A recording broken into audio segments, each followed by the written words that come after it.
Do you have to be the best athlete? Absolutely not. Right. You know, because I think sometimes what happens is the best athletes that are gifted make some of the worst coaches. Right. I think so. Sometimes I even doubt myself as a good coach because I'm always thinking, I can do this movement, but can I teach it? Yeah.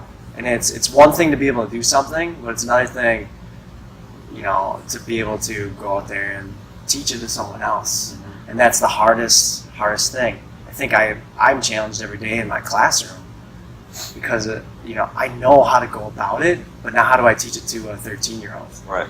And how do I go through the steps necessary to set them up for success? And it really makes you That's think. something so different too. Yeah.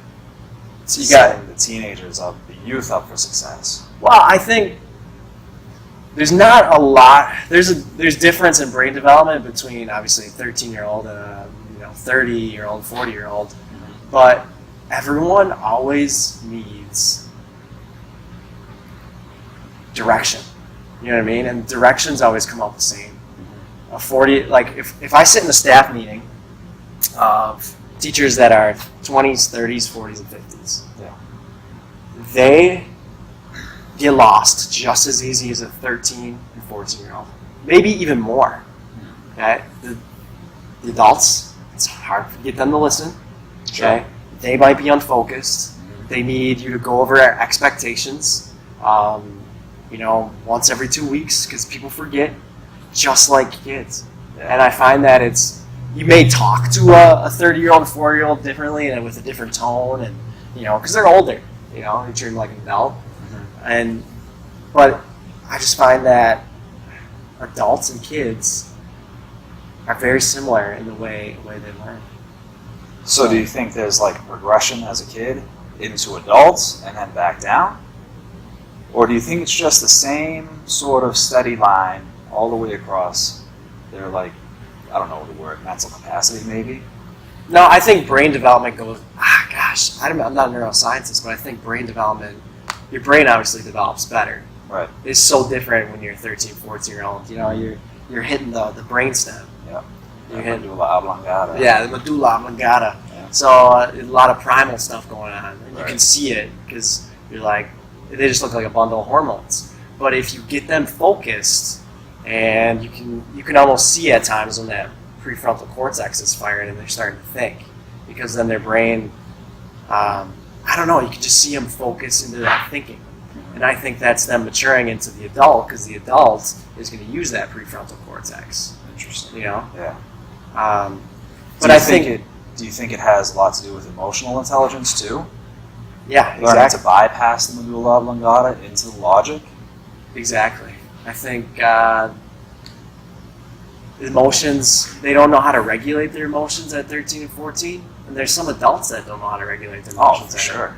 40 years old. Absolutely. So I think teaching them the tools to regulate their emotions and the strategies to do that. Because when you're a kid, were we ever taught how to regulate our emotions in school? No. Deep breathing. It's terrible. How to let your emotions out in a good way. Yeah. Because we all have them.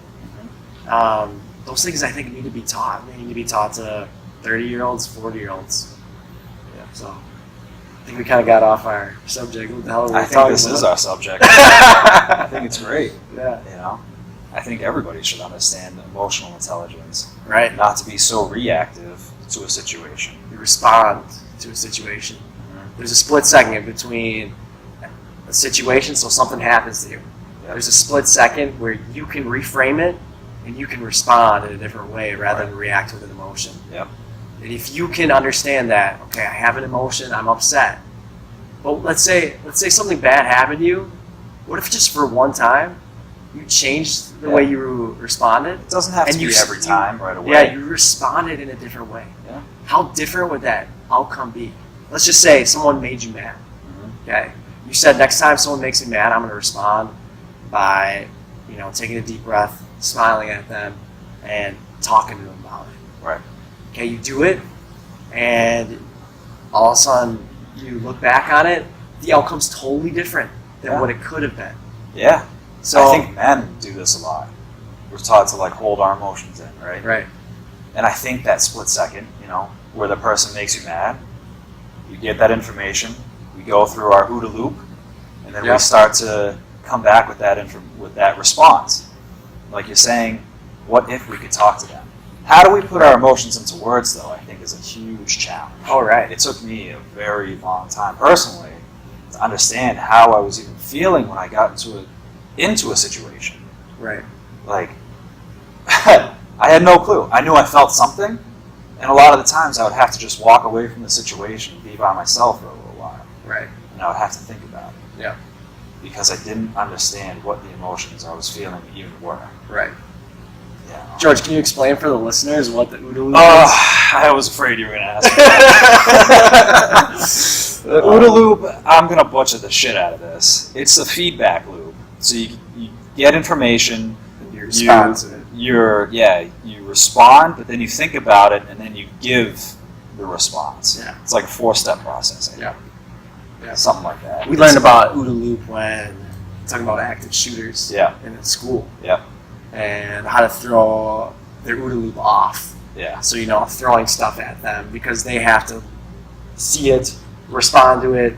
They're going to be, slightly disoriented because they have to think about it. Mm-hmm. Because they're going in with a plan, right? Yeah. They've rehearsed this in their head thousands of times. Yep. When you visualize and rehearse things in your head thousands of times, you're going to go in there and your brain's going to run that on autopilot. Yep. Right? And you throw something at them, throw out their OODA loop, Dude.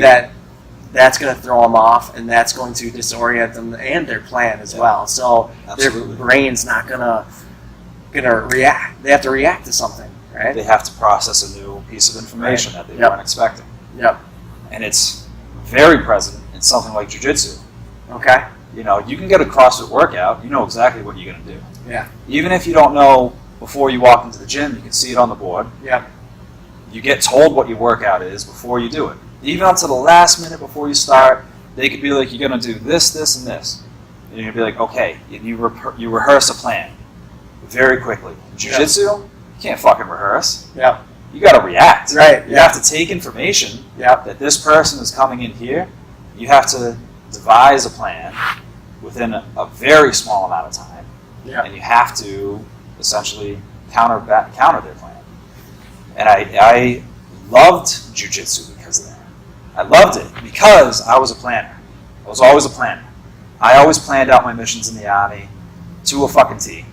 And then all of a sudden something went wrong, and I froze for like a minute.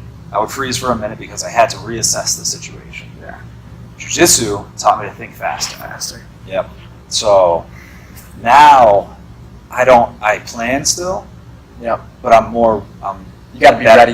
You got to be ready for something that's going to throw you off your plan. Yep. Yep. And I think everybody could benefit from that. Going back to the OODA loop. Yeah. I just wanted to mention this. No, sure. I was thinking dodgeball. When you throw up the ball and then you throw it at someone else, so that's throwing off. You throw up the ball so they can catch it because they're responding to it, and then you jack them in the face. Yep. Hopefully with one of those rubber balls. Yeah. Too. Yep. Oh my god. Not the foam ones. That's Dodgeball. great. The OODA loop. Did you? Prior planning. Going on dodgeball. I know we're going all over the place, That's what a podcast is, man. Dodgeball. Did you ever have it where you jumped in a game of dodgeball and like your FIAD teacher would jump in too and then just like take care of business? No, dude. We had Mr. Gucci was his name. Dude, that's awesome. He sounds like a fake character. Mr. Gucci was our elementary middle school FIAD teacher, but he would just get in the games and he would pummel kids in the face with like those round rubber hard ones. Yeah. That you're probably talking about. God. Doink, that when they're going through the air, you can hear them go. Yeah. And then they hit someone and go boing. And like, man, It's happening of America, man. Right? Is it 317 right now or 217? 217. 217. Yeah. Okay, we got some time, man. Soon we'll get out. Well, our podcast has been going all sorts of directions here. I think that's what a podcast is. Is that okay? Maybe next time we should maybe pick a topic. I think maybe we can start with the topic. I'm sure we'll shoot from the hip halfway through. Right. But essentially, starting this podcast or this webcast, whatever it turns out to be, and who knows how many times we'll do it, but whenever we're just sitting here, we'll throw it. Go ahead. Yeah, Sorry. no, it's all right. We'll just throw it out at you and Yeah. see what we can talk about. Throw it up on the A1 website, maybe. If we can get Alex to put that up there. But we'll definitely put it on the A1 Facebook page. I'll put it on my YouTube, George Calioris on YouTube. And George is the mastermind of social media, so he'll try. he'll have it up somehow. I try. That's how you get, people interested. That's how you get people connected. That's what social media is for. It's not just for looking at half-naked fitness girls. Jared. And if that's not me, that's not me. Liz, that's not me. If It's you not watch him. this. Liz, it's Hey. not him. I'm sorry. Hey, if you have any questions, you viewers out there for us that are topics that you'd like us to talk about, just let us know. Drop a comment. Let us know at the gym, and we can sit here and chat about it. Well, yeah. I don't know how often this is going to happen. Hopefully more often than not. But we're all kind of busy in our daily lives. Yeah. And this is just something kind of fun because Jared and I have had so many conversations in situations like this where the gym is closed, Right. the music is off, Yeah. and all of a sudden it's an hour later and we've talked about sleep, we've talked about nutrition, we've talked about lifting, we've talked about philosophy, Yeah. we talk about everything. Everything. And I think, it helps to go in with an open mind. Maybe we should call it "This Is Everything" podcast. This is everything. This is everything. It's like CrossFit. Yeah, It's everything. CrossFit's everything, right? This is everything. Do we have to is come with everything. like nicknames or something? Okay. Nah. All right. Yeah, Dreamboat though. That's Nah, we're not keeping that one. Dreamboat's out.